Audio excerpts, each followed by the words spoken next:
He is known for being a Scottish philosopher and theologian. He is recognized for his contributions in the field of moral philosophy. His name is Alexander Gerard.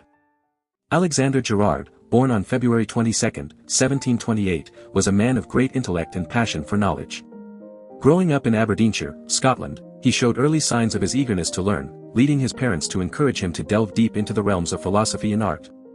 His parents wanted him to grasp a broad perspective, to avoid being confined by narrow-mindedness. Gerard embarked on his educational journey by attending Foveran Parish School and later Aberdeen Grammar School. He then pursued higher studies at the University of Aberdeen, where he obtained his MA in 1744. Seeking greater enlightenment, he ventured to the University of Edinburgh to study divinity, eventually gaining his license to preach in 1748. With his newfound knowledge and yearning to guide others on their intellectual path, Gerard returned to the University of Aberdeen, this time as a moral philosophy lecturer. His proficiency in his field allowed him to ascend to the position of professor in 1752, stationed at Marischal College.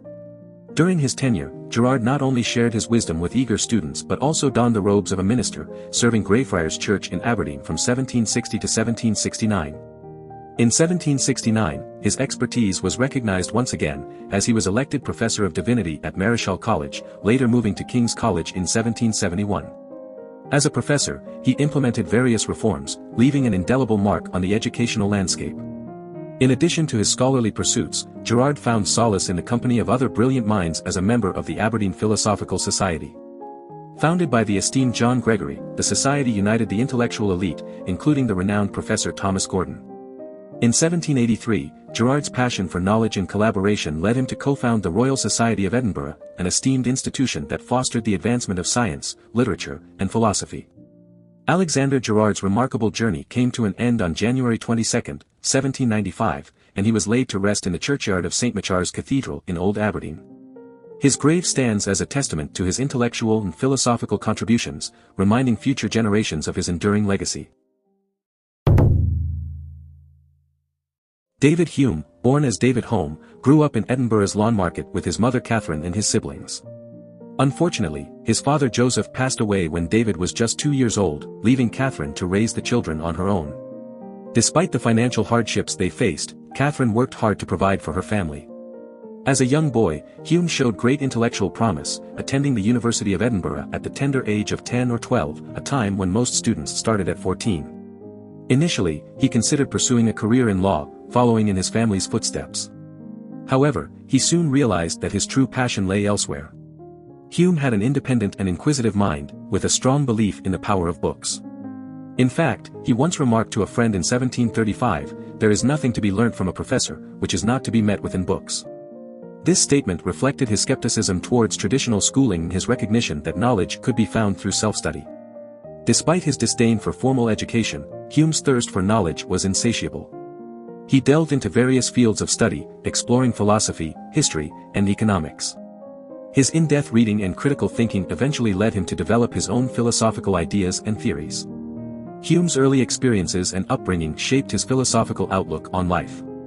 His emphasis on self-learning and independence can be seen as a valuable lesson in daily life. In a world where we are constantly bombarded with information, Hume encourages us to take charge of our own education and seek knowledge for ourselves. By embracing a mindset of curiosity and independent thinking, we can navigate through the complexities of life with greater understanding and discernment. Hume's belief in the power of books reminds us that there is a wealth of knowledge waiting to be discovered, and it is up to us to actively seek it out. In conclusion, David Hume's early life experiences and his belief in the importance of self-study and independent thinking have left a lasting impact on his philosophical journey. His pursuit of knowledge, beyond what formal education could provide, serves as a reminder for us to take ownership of our own learning and embrace a curious mindset. Hume's teachings continue to inspire us to delve deeper into our understanding of the world and enhance our daily lives through the power of knowledge. David's journey into philosophy began at the tender age of 18 when he stumbled upon a revelation that would change the course of his life. This newfound understanding opened up a whole new world of thought for him, igniting a passion that consumed him completely. David was so captivated by this scene of thought that he abandoned all other pleasures and commitments, dedicating himself entirely to its pursuit. Although David never explicitly disclosed the nature of this revelation, scholars have speculated that it revolved around applying Francis Hutcheson's theory of moral sense to the understanding of morality. This insight set David on a path of deep intellectual exploration, committing himself to 10 years of intense study in writing. However, this relentless pursuit of knowledge took a toll on David's mental and physical well-being. He found himself on the brink of a breakdown, experiencing a prolonged period of coldness and lethargy that lasted almost a year. Scurvy spots began to appear on his fingers, leading his physician to diagnose him with the disease of the learned. In an attempt to regain his health, David embarked on a meticulous regimen of bitter medicines and anti-hysteric pills. He supplemented this with a daily pint of claret, hoping to find solace in an active lifestyle. Gradually, his health improved, but in 1731, he faced new challenges in the form of an insatiable appetite and palpitations. Determined to overcome this setback, David indulged in hearty meals, transforming from a lanky frame to a sturdy, robust figure. As David's body grew stronger, so did his reputation as a philosopher. He became known for his corpulence and his fondness for good port and cheese, often using these indulgences as metaphors to convey his philosophical ideas. Despite the physical and mental tribulations he endured, David's experiences shaped his perspective on life and philosophy. His resilience and dedication to his craft continue to inspire us today, reminding us of the importance of relentless pursuit in the face of adversity. David Hume, despite his noble ancestry, found himself at the age of 25 with no source of income and no learned profession. In an effort to make ends meet, he took on the role of a merchant's assistant and left his native Scotland for France.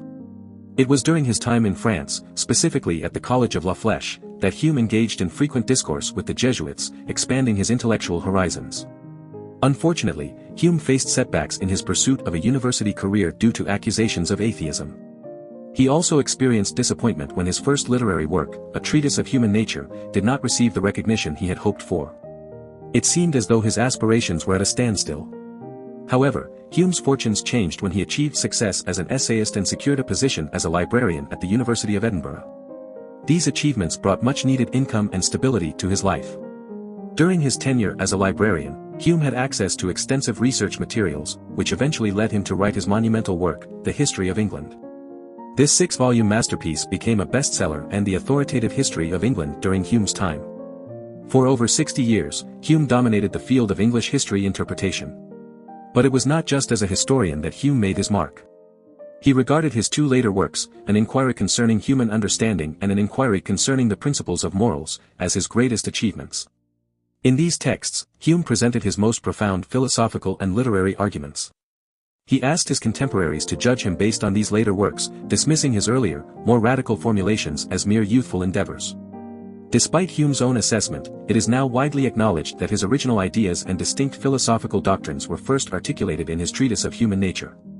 Although he began this groundbreaking work at the young age of 23, it has since become one of the most influential works in the history of Western philosophy.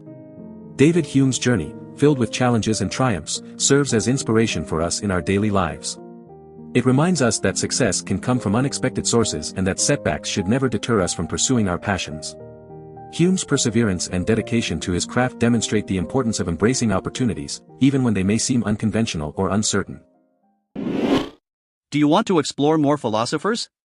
Who do you want to see featured next? Subscribe and leave a comment below to let me know.